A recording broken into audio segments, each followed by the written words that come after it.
It wasn't perfect, but Barcelona defeated Getafe 2-1, and it was a game that, while difficult, is one that Barcelona should be proud of at home heading into the international break. Still unbeaten in the league with 7 points, 2 wins, 1 draw. I'll take it after the first 3 matches of the season, heading into what will be about 2 weeks off, 2.5 weeks off, and then Bayern Munich up next. But before we preview Bayern Munich and get into all of that over the next few weeks, I want to go over the 5 things we learned from Barcelona's 2-1 victory over Getafe. Let's get started.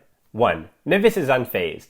This is the first week that I felt like, oh no, I'm going to start repeating my answers here on 5 things we learned, but I think the whole thing about how Memphis can pick up the ball in any situation and then bang home a goal against the run of play is something we're going to see a lot of this season. He's going to score between 22 and 25 goals most likely, either in league or overall, but when those goals come is anybody's guess. Memphis doesn't care about Roma and Liverpool, as I've said. He just wants to put the ball in the back of the net. I'm even more positive about the fact that during preseason, I thought we saw something between he and Griezmann and Braithwaite and a little bit of fluidity and fun up top, but I had none of that fun today with Griezmann and Braithwaite, and Memphis is going to make his own fun. More fun for Memphis, who is unfazed. 2. Koeman is willing to change formation and continue to experiment here in the fall. Depending on the personnel and injuries and who's available, Koeman isn't afraid to put 3 at the back, putting Oscar Mingueza, who'd been out to start the season, onto the field to close out a tight match against Getafe.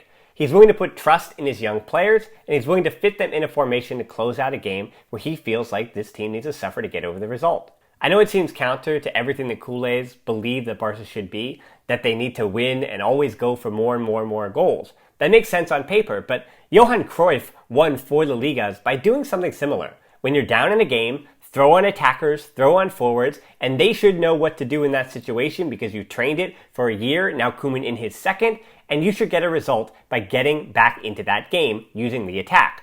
The same works on the reverse side of that. Defensively, you put on defenders, and especially a player like Mingueza, who understands how to move the ball forward. And to that end, it's no surprise that Barcelona actually opened the game up a bit and found the game when they put on an extra defender and changed that formation, pushing the entire midfield and what was a forward line that was just Memphis at that point closer towards the opposition's goal. 3. Emerson isn't fit yet. One of the other reasons why late on in the game Barcelona found a few more chances is because Serginho Dest came off the bench against Bayern in a few weeks. Yeah, I'm worried about Dest in one-on-one situations, but against Getafe, he was running rampant coming off the bench. On the reverse side of that, that makes us worry about Emerson, but I don't think he's match fit. To make an excuse for the Brazilian, 1, he did come back late from Copa America, and as I said, he doesn't look okay.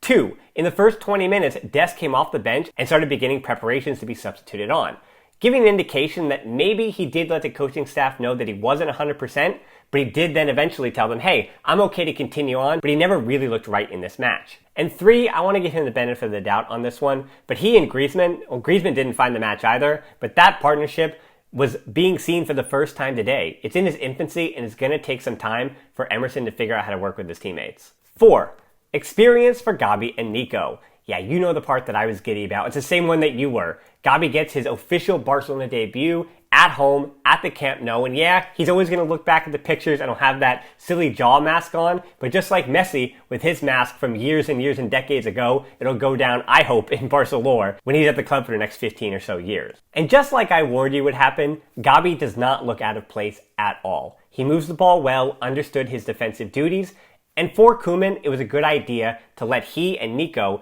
push forward and have that support continue to stay behind them. Because if they did make a mistake, there was stability behind them in that midfield and along that 3-back line. Even Nicos, who basically closed the game as a right attacking midfielder, added some versatility to that game and showed that he's not just going to be a pivot coming in for Busquets playing one role. He understands the system. He understands the way Barcelona want to play, and he's going to be a valuable asset along with Gavi off the bench this season. And this kind of match where it's an opponent that in theory Barcelona is more talented than, but it's also an opponent that were giving Barcelona all they could handle. And having those young players progress and get experience in the fall here at this moment in the season is going to be good for the spring and pay dividends later. 5.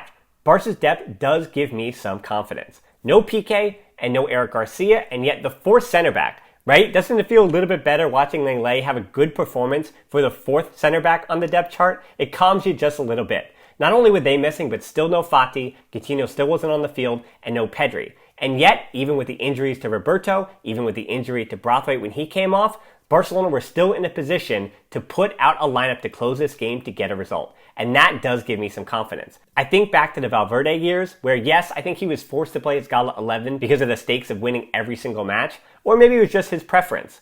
But now Barcelona has players on their bench, young and old, who can come into a match and be a trusted player.